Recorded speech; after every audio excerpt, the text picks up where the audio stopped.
07, the Hockey Hall of Fame, the National Hockey League, were able to make the cup, or not make, but able to make it happen for the cup and over to Afghanistan to visit the troops. And yeah, absolutely.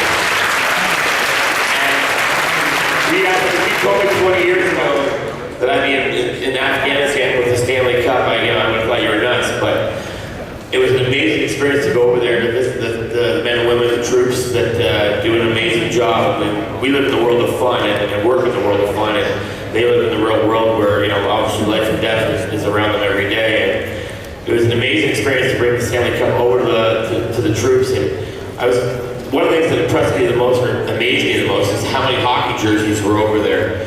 One of the generals said, everybody when they go over to a war zone, they bring a little taste of home. So one of the main things they always bring is their sports jerseys.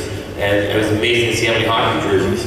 And the other thing that was kind of interesting about that day is when we got over there, we were visiting with the troops and hanging out. And we actually went off to the base and visited some troops. And when I got back, the group that I was with went off to do something else, and I went back to the barracks.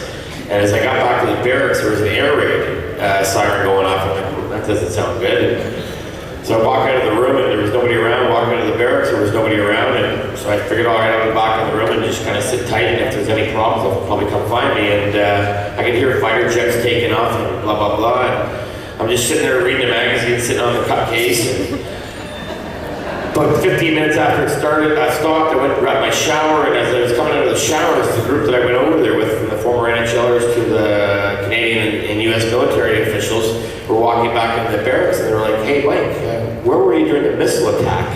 Like, missile attack? What the heck are you talking about? Oh yeah, there were missiles flying into the base, and everything like that. Well, I was sitting on the cup case reading a magazine. I'm like, holy cow, you're dedicated to your job.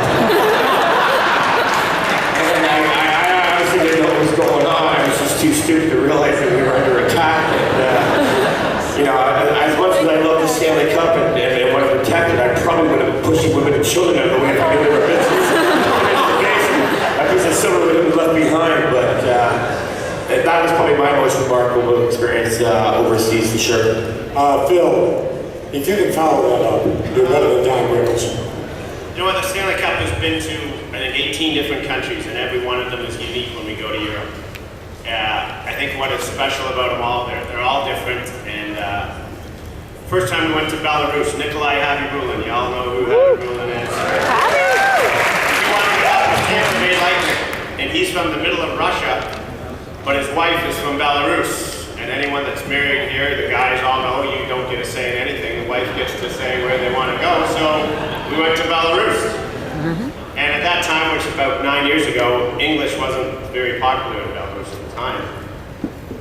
So Habibulin had his day. It was a great day. We saw parts of Minsk, Belarus and everything. And we're at his party at night.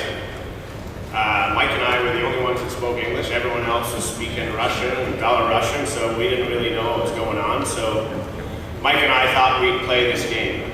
And they had a dartboard in the bar. And I don't know if anyone's ever been to Eastern Europe before, but their vodka's pretty good over there. So Mike and I thought, well, let's play darts for shots.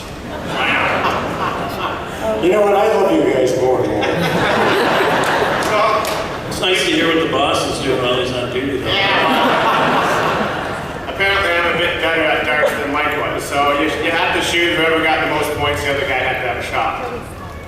And I don't know, an hour went by and they were dancing on the floor and Mike was sitting on the chair right in front of the dartboard and people are dancing all around him. And Nikolai comes up to me and says, hey Phil, is Mike okay there? He looks like he's asleep or something.